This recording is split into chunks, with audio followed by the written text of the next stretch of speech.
¿Cómo se la está pasando todos, guys? So tonight we have a show, a good show, guys. But I want to do something different than what we normally do, guys. Mucho se ha hablado de mi vida personal. Mucha gente ha comentado sus comentarios negativos sobre mi vida personal. And esta noche voy a hablar de mi vida, right?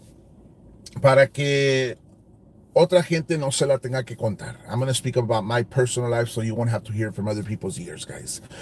I grew up in a single parent household with a wonderful mother, a great role model, una madre ejemplar, una madre que se dio a respetar, una madre que nunca tuvo vicios de drogas ni de alcohol, ni andar en las cantinas ni bailes. Mi mamá es todo para mí, es mi gran señora. Yo les digo mi gran señora, mi héroe. Um, es algo que crecí con ella, ¿verdad? Es algo muy bonito porque pues mi madre no nada más es mi mamá, es mi mejor amiga y es mi padre a la misma vez. Y lo digo yo orgullosamente en esa forma, guys, porque mi papá did have an affair, right? My dad had an affair right across the street, right? Mi mamá lo que hizo es, se agarró de la mano de Dios y se dedicó a la iglesia, a Dios, a su trabajo y a sus hijos. Nunca de los nunca trajo un hombre a la casa. I never knew what a stepfather was in my life. Never knew that, oh, pues, ¿sabes qué? Mi mamá trajo a este vato, or there's another guy in the house. Nunca de los nunca le conocí ningún hombre a mi mamá que nomás fue mi padre. At the age of 6, I was molested down the street from where I live. I thought it was something normal, guys. Yo pensaba que era algo normal vivir esa vida, ¿verdad? It became something custom, I guess, from one time to another time to another time. Es algo que viví eso, ¿verdad? Y sufrí como niño en ese aspecto. As I grew older, I developed at one point, I had gained so much weight. Estaba real heavy as a teenager. I ended up losing a lot of weight. I had developed an eating disorder. Y ahí mismo, guys, le entré a las drogas, right? And I remember it was the first bump, the first hit of coke. It felt great, I'm not gonna lie. Sí me gustaba la droga. Nunca lo he negado. Y no lo voy a negar. I never had an issue with alcohol. Nunca tuve el problema que me voy a mamar. That was never an issue. The issue was a drug. Me acuerdo yo when I got lost into it y andaba de ratero, guys. Sí lo hice, sí andaba de ratero. I stole my sister's engagement rings. Yo robaba en mi propia casa, guys. I couldn't function without the drug. I couldn't be a normal person without the drug. The drug consumed me to a point where I felt depressed. I felt sad. So many times I wanted to commit suicide. So many times I tried it. Because I didn't know how to love myself. Yo no sabía lo que es amarme en ese entonces. Porque me estaba destruyendo mi propia vida con las drogas. And it was all fun and games. I remember it was all fun and games till I started hurting my loved ones, the people who loved me, right? Eventually, they started closing the doors in their lives around me. So I had so many people that closed the doors, guys, because they were tired of my shit. They were tired of the same thing over and over and over again. Se habían cansado de mí. That doesn't signify that they never stopped loving me. That doesn't say, okay, no me quisían, nunca me amaron. Because they never stopped loving me. The problem is they were tired of my shit. Mi mamá es una persona que nunca, de los nunca, perdió la fe. Never did she lose faith in God that I would be able to break that cycle of that drug. Towards the end, where The drug was already had me going through depression, thoughts of suicides, hurting myself, anxiety, depression. I started buying cocaine in different areas because I didn't get that hit anymore. I wasn't getting that high anymore. I wasn't feeling like, fuck, I want more, I want more. Ya no lo sentía, guys. It was just dragging me down and down and down and down. So I realized that something was wrong. I started trying different drugs. I tried heroin, I tried meth, I tried acid, I tried shrooms, you name it, because I wanted to escape reality. Ya no quería estar viviendo esta vida. And there was times where I would consume the drug and I would listen to praise and worship. I remember there was times where I would put praise up and worship and I was shooting up. And I remember I would get on my knees and I would cry and I would ask God, help me. Help me. Por favor, ayúdame. So it had become a spiritual battle in my life. I don't know if y'all know what a spiritual battle is, guys. Some of y'all might not know what a spiritual battle is. But to me, I believe that the drug itself to me, the drug itself revealed itself like a demonic presence, meaning that the drug itself appeared to me in the form of a demon. It's like the Bible says, and I know that I'm not the right person indicated here, but the serpent itself was Satan. It appeared to Adam and Eve. To me, it became that the drug itself was a spiritual battle, which was a demon that I was battling every day. I remember that I would hear things that were not even there. Remember hiding in the closets because I would see things that were not even happening around me. I remember that I would lock myself in the restroom because there was things that was moving around, hearing the phone, hearing the doorbell, hearing things fall, hearing the doors ring, everything, but nothing was happening. I was losing my mind at one point. I couldn't drive the car because I was always seeing someone in the backseat, guys. There was nobody in the backseat. The last time I saw something in the backseat was in September, right? And every time I would see that black shadow, I would call my brother Art and I would tell him it's here again. It's here and it wants me. It's telling me to do things that I don't want to do. What do I do? So he would pray for me over the phone and stuff like that. I remember I couldn't go outside the house after sunset, guys, because I was afraid it would appear. I remember I would hear it walking and roaming outside the house in a circle, and I would hear it and I would hear it. There was once an incident that occurred at my house that I was asleep. All of a sudden, I hear the cats. The cats were on my bed, and I was like, what the heck is going on? How in the world are these cats inside my house when the door was locked? What are these cats doing inside? So I grabbed the cat. I went to where the door was at. The door was open, completely open. I threw the cat outside. I remember I checked the doorknob. It still was locked. So I don't know how the door opened. I shut the door. I remember I went to my room scared, to be honest.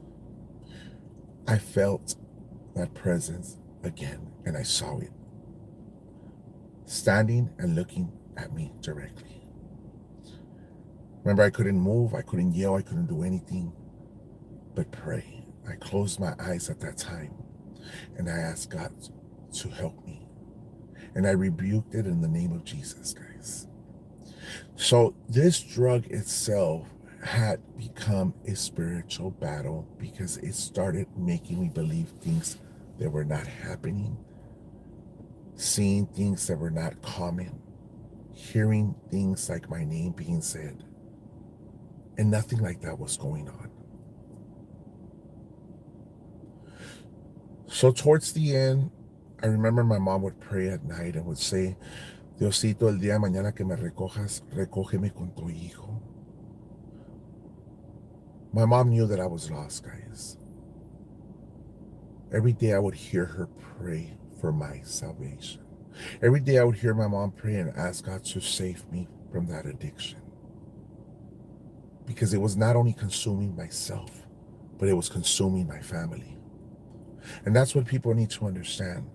that when you have a person who's a drug addict, never lose faith, never lose hope on this person changing in life, right?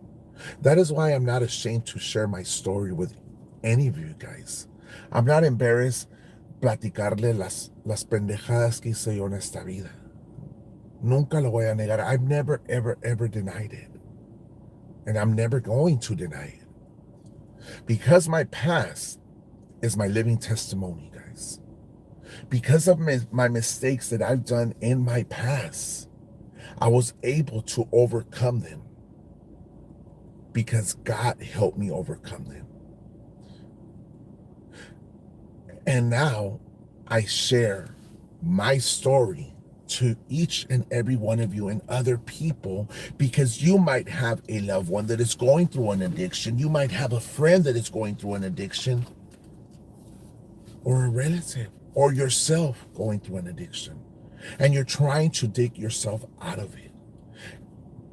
And I tell you my life because you might reflect on it. You might say, you know what? I did the same thing this person did right here. There is hope in life. You could change. Anyone could change. But there comes a time where we're going to die, guys. Right? This past week, we lost a few of our divas. We lost our beloved Delia Rodriguez. And we're left here mourning, crying, we hurt. Diana lost her mother. Cristina Canales lost her mother. I lost my aunt. Miss Painter lost her tia, Delia. But at the very end of the day, todas esas personas ya no están sufriendo en esta vida, guys. We got to remember que vamos de paso. Somos peregrinos. We're like pilgrims in this life. Vamos paso a paso y Dios sabrá cuando los toque, guys. There's no such thing as a timeline. There's no such thing as, okay, te vas a morir este día because it's a timeline. No. God has a purpose for each and every one of us. Whether people agree to it or disagree with it, Dios tiene un propósito para ti, para mí. ¿Verdad?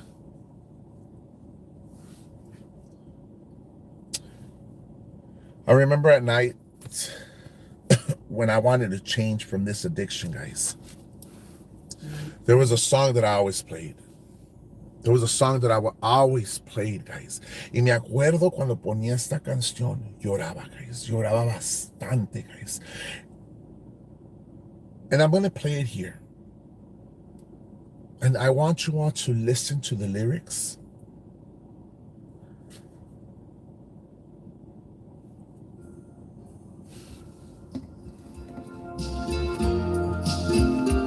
Listen to the lyrics, guys, and you will understand what I'm talking about.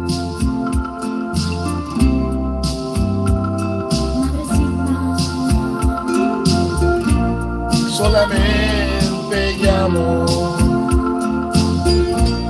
para que tú sepas, Cristo me salvó. Desde noche, antes yo dejaba, encontré a Cristo.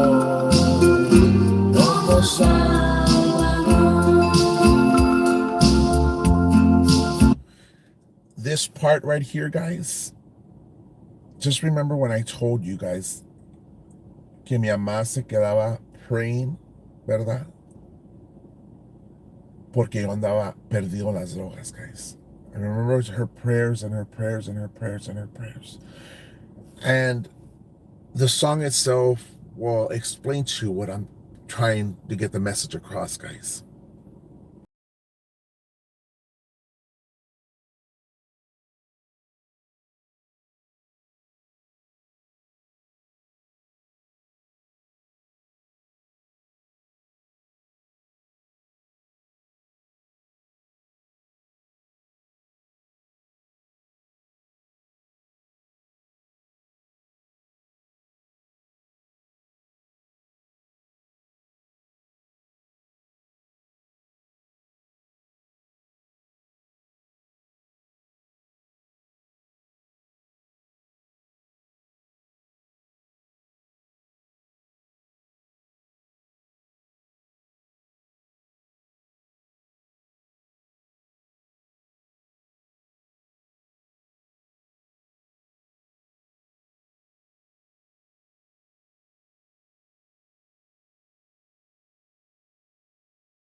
And so, yes, guys,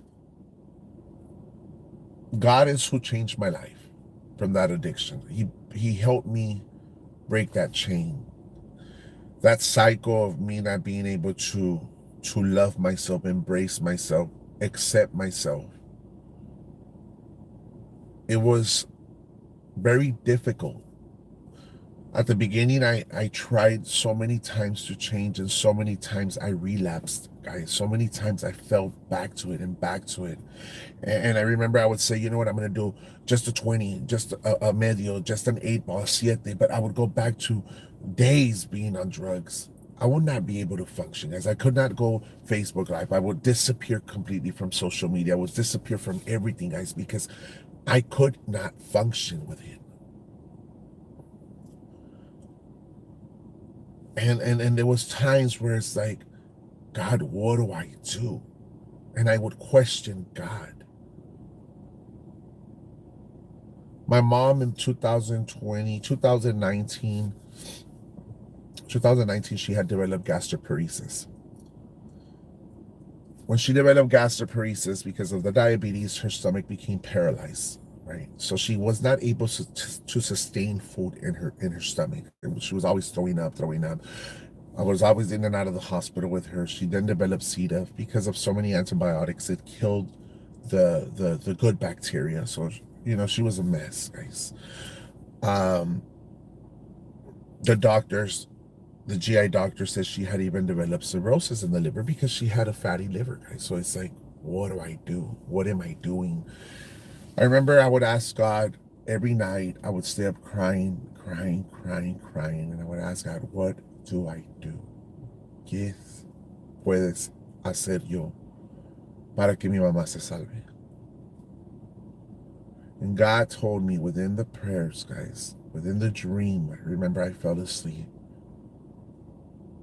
He told me, you need to change. I understood within the dream that God was removing my mother from my life because of the lifestyle I was living. Not only was my family suffering, but my mother was suffering. I was being selfish, right? So God was removing her from my life. From one day to another, guys, I was able to let go of the drug. Before I had all those relapse. I decided to let go of it from one day to another. What happened throughout that time that I changed my life? My mom's gastroparesis went into remission. The cirrhosis on the liver went away. When was the last time we went to go see Dr. Vida, the GI doctor? It has been over 2.5 years, guys. My mom was at 104 pounds. Right now, she's back at 170 pounds, 165 pounds. You see, what people don't understand is that the lifestyle that I had chosen to live of an addict was destroying my own household. When I overcame that addiction, it opened up new doors in life. Right now, it has opened up a lot of doors in life. I've had become an advocate to children. I have become an advocate in so many school districts. This platform that I have right here, you guys have given me the opportunity to be part of your household. You guys have shown me love. You guys have shown me support. You have been there for me during my hardest times, during my struggles, my happiest moments. But you guys have believed in me as a person. I have another platform where I have parents that reach out to me. I have different commissioners, different school board members, different school districts that have reached out to me.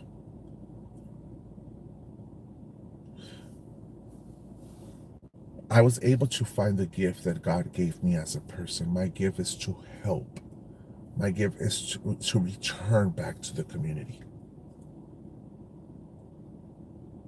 That is why when you guys help me out as an individual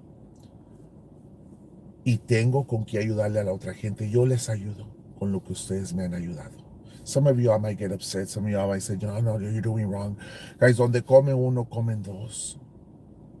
Vamos a ser realistic here, guys. No hay que ser envidiosos. No hay que ser greedy people. You shouldn't be a greedy person. No nomás es para ti. Si hay para ti, hay para todos, guys. Y si si no hay para mí, no hay.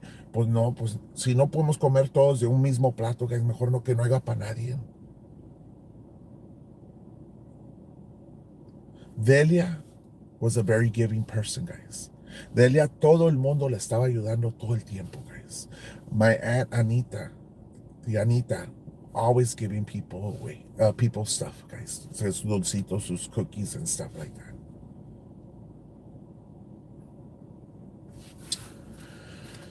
Hi, guys.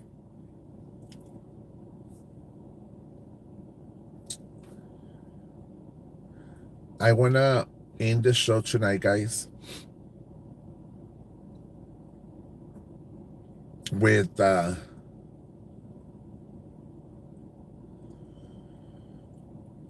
this song, guys.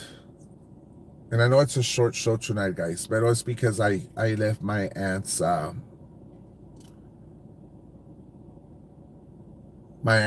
funeral, so I'm not feeling too well to have an entire show right now. Emotionally, I'm not there tonight, guys. But I need maybe a day or two, couple of days to be able to just regather, regroup myself, and continue to have lives here, guys, and stuff. I just need some time, and I hope you guys understand. I'm not here trying to say, well, screw everybody else. No, it's more me trying to just regroup and regather myself as a person. But before we end our show tonight, I wanna end it with hello, Hey, comadre, mande, you can't leave the show without me saying a little chisme. dámelo el chisme. Pues fíjate que hubo una silent viewer, Okay, mandó un text a several people okay, y les mandó decir que she was, um, basically, mi comadrita leyó el text en un live. And the silent viewer was saying basically, I'm going to unfriend this person because I no longer want to be part of this drama. okay. And la comadita comes on and says, you're a silent viewer. You're not, no cuentas. Como quien dice, no cuentas. Y no, you're part of the drama. And asking people, what do you think? Well, she says, make me understand. Well, I'm going to make that my comadrita understand. If that silent viewer sends her support money and sends her money for all her little things like maybe utilities and que los retratos de la hija y que de la van y que la fregada, uh, it doesn't matter if you're a silent viewer or no. Shouldn't all of the everybody count? I mean, in the supporters of YouTube, and that's why you have to have at least 1,000. Right. Pero that's how ungrateful is. Que dice, si no hubieras mandado este text, si no me lo hubieran mandado, ni me hubiera dado cuenta. Mira, because I wouldn't have. and I'm sorry to interrupt you, Miss Pina. Una cosa aquí that I've always said here in my platform, usted no me tiene que mandar ningún centavo. Absolutely, I've always said the same thing. Nobody's I obligated to know, send me anything because it's not right. Um, and whether pero Monday, what I mean is that this person calls her people and says, "Hey, you haven't sent me your money." Y está todo el tiempo cobrando el dinero que I'm sure que a las silent viewers también les cobra. Y yet, when they leave, she says, "Nobody would have missed you." Well, she would have missed them cuando no mandaron el dinero. Y digo yo, I thought she had hit rock bottom, the bottom of the barrel when she started criticizing Delia's being dead and y que estaba in hell y que all of that. No, she continues to hit the bottom of the barrel by not even appreciating, not even her side viewers. They don't mean anything to her. They, nobody there viewing means anything to her, mm-hmm. and that's how I want her. she said, make me understand. Well, if she doesn't understand that people are people, and if somebody says, I don't want to be part of this drama, it's because they're sick and tired and it's making them sick. Right. And that's why they're getting out, and they're better people than her. Mhm. That's why they're getting out. Pu- And Pues aquí se les I don't agradezca, se les agradezca a todos. see. I don't know if that person is here in your show as a silent viewer or not, but you know what? Everybody that comes to your show is appreciated. Silent or not, peacocks or not, whoever, they're all not. Nobody's ever bashed on somebody that comes and watches your show. I actually have given the opportunity to some of these peacocks, como haz de cuenta Carmen Escamilla. When she came on board, I asked everyone to respect her, even though people at the beginning had her the doubts on her. And then when we had Myra Reynoso at the time, she had contacted me. So there's been a lot of people who have that have come from that way. Ram as well at one point, Denise the mayor también. But I've asked for respect for them because you know what? They're probably here because they opened up their eyes on what type of environment is over there or in other areas. And pues, I mean, I'm open to hear anyone out. And you know what? That silent viewer that unfriended is somebody that helped her. Wow. And I know that for a fact. It just makes me sick that all of us, I'm including myself, that has been there for her at one time or another, don't matter. Don't matter anymore. I didn't want to ruin your show. You have a beautiful show. I love the praise and worship one, and I love your story, Jaime. I love you, and I want you to know that you are a better person than that. And but Thank you. I, I'm already old, but tomorrow se me olvida what I say, No, pues what I heard you when say. you start very taking notes, porque pues el Monday lo damos otra vez para el pinche chismazo. I just wanted to have a praise and worship today because mira, ha pasado Yeah, mucho esta semana and I just want everybody to have that comfort in their lives. Que hay más en esta today, vida, ¿verdad? And even though they have people that are bashing Delia, they bash my aunt on hate pages y todo, hay más en esta vida que andar pensando en lo que dirá la otra gente de uno. Uno va a seguir hacia adelante and that's it. yeah. A week ago today, and I'm sure she's still listening to your show right now. And se esperó hasta que te acabaras el show para poder irse. She Hey. wouldn't leave with Ah, the y show se being. fue bien contenta porque se fue diciéndole unas palabritas aquellas. Y lo último que dijo fue que chinguen su madre las pendejas. I will always say that. We should get I don't. shirts. We should get shirts. We are gonna get them in memory of her. Que chinguen su madre las pendejas. So that's the last thing she had to say to them, and y ya no le pueden decir nada para atrás a ella. So de veras, she's the one with the last laugh. Well, technically that's true. Yeah. So I'll Está let you go. I está bien, Miss don't Painter. ruin your show, but I No, no, no wanted to pasa say that. nada. Tomorrow we'll have a great show y todo. All righty. Okay, Talk to gracias. you Okay, later. bye bye. So, guys, this was Miss Painter. Que ya un poquito de chismazo, guys. And I know that everybody's here for fun, entertainment, for the chisme and stuff like that. But I wanted to do something different tonight, Early guys. payday. I wanted to do something a little bit different that we normally do, guys. Just because everybody right now has been going through so much this past week. Some of us, like Carmen Escamilla, is still struggling with her leukemia. Some of you guys are struggling financially. Some of you guys are still struggling emotionally, depression and stuff. So we want to end the show on a positive note tonight, guys.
And this is the last song I want to play for us for tonight, guys. La última canción que vamos